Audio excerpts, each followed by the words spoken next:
They left a £22 billion black hole. And nowhere in that report, nowhere, does it mention £22 billion. A supposed £22 billion deficit. Hard to believe, right?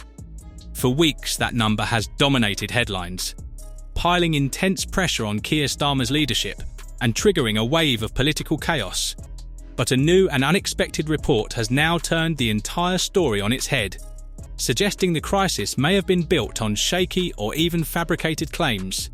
The revelations have sent shockwaves through British politics, leaving senior figures scrambling to answer tough questions, while fueling fierce public and parliamentary debate, raising the obvious question of how a narrative this explosive was allowed to spiral so far, who benefited from its spread, and whether the public was deliberately misled. So join us as we peel back the layers of this political storm and expose the hidden forces that have thrown Britain into uproar. £1 billion more to play with than she thought, OK? So this means, surely, that Rachel Reeves doesn't have to scrap the winter fuel payments for pensioners. But here's another thing that Labour, seemingly, want to hide from her. The story began with a dramatic and alarming claim.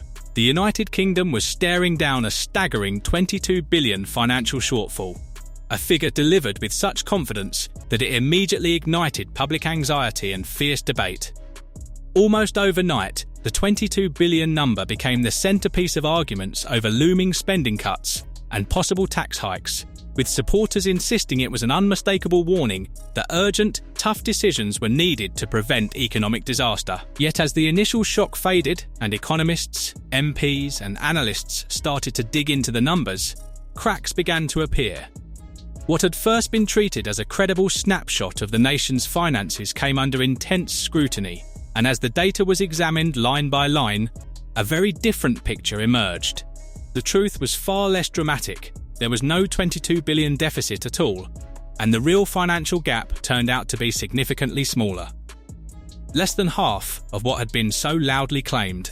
I've read that report, as I'm sure others have, and nowhere in that report, nowhere, does it mention £22 billion. For those unfamiliar with the complexities of government finance, the initially declared figure was bound to be confusing, as reports like these often appear dense and impenetrable.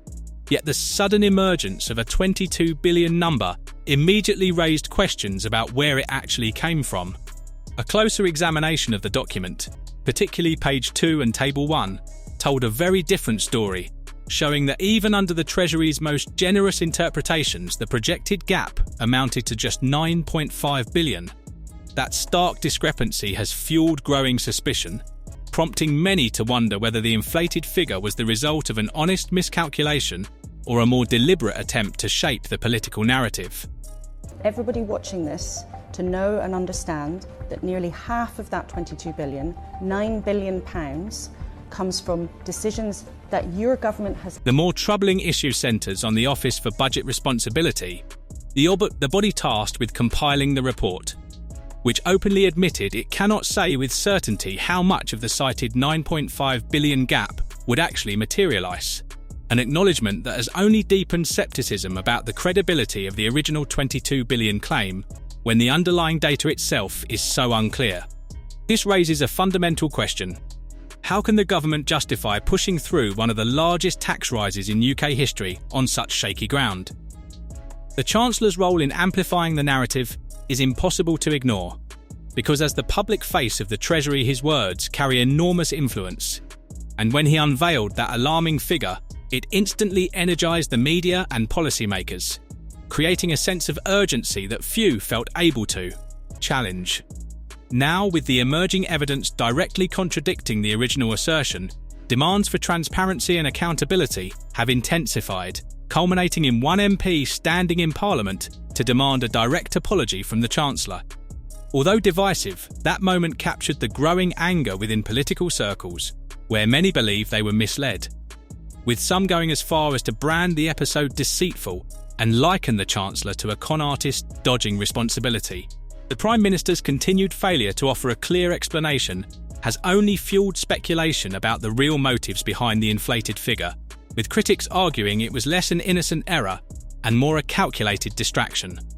At the time, the government was facing intense pressure from multiple fronts, including a strained health system, widespread strikes, and a deepening cost of living crisis. And by shifting attention to a looming financial black hole, it may have sought to sideline uncomfortable debates about its wider record.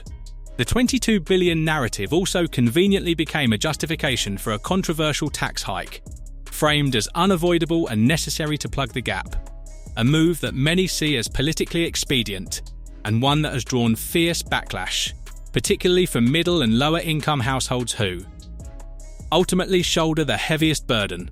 People who've worked hard all their lives, they're not wealthy, they don't have money to spare, and this year, if it's cold, they're going to be looking at the thermostat and... Keir Starmer, the leader of the opposition, now finds himself under pressure as a widening scandal rattles Britain's political landscape. And while he has repeatedly criticised the government's economic handling, many feel he initially failed to seize the moment to project himself as a strong and credible alternative. His muted response when the 22 billion figure first emerged left some voters frustrated, sensing a lack of decisiveness. But more recently, Starmer has sharpened his tone, openly accusing the government of economic mismanagement and demanding far greater transparency. Supporters argue this episode should serve as a rallying cry for change and an opportunity to rebuild politics around honesty and accountability. Yet the most damaging consequence stretches beyond any single number and strikes at the heart of public trust. The suggestion that such a major figure could be exaggerated or misrepresented has deeply unsettled many people, raising serious doubts about the reliability of official statements and the accountability of those in power. Polling now shows a clear drop in confidence in the government's economic competence, even as core supporters hold firm, signalling a broader and growing scepticism toward official narratives that could shape future economic policymaking. The Treasury's role in sustaining the 22 billion claim has further inflamed the situation, as an institution entrusted with safeguarding the nation's finances is expected to meet the highest standards of accuracy.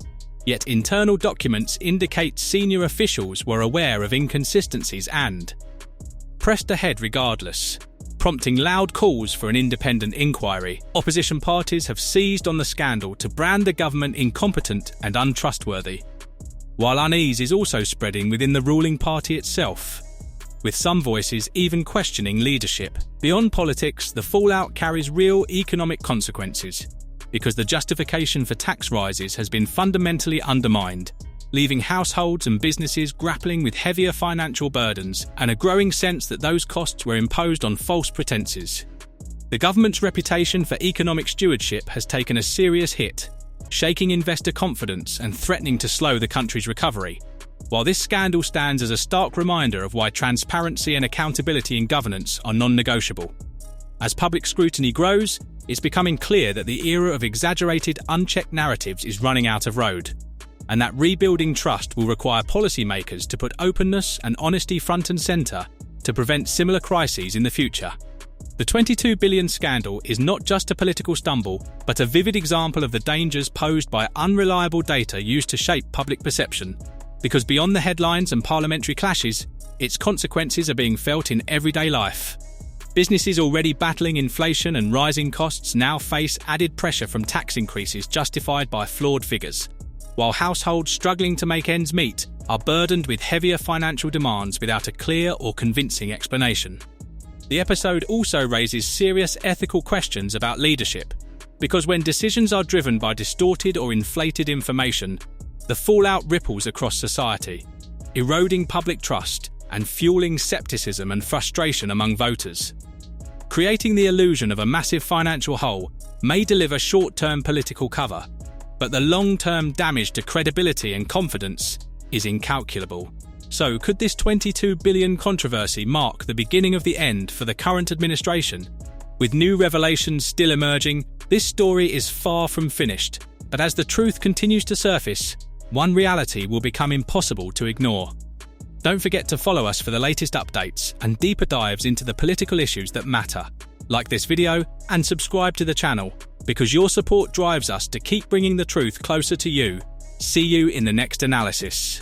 The more troubling issue centres on the Office for Budget Responsibility, the OBR, which openly admitted it cannot say with certainty how much of the cited £9.5 billion gap would actually materialise, an admission that has only deepened scepticism over the credibility of the original £22 billion claim, when the underlying data itself remains so uncertain.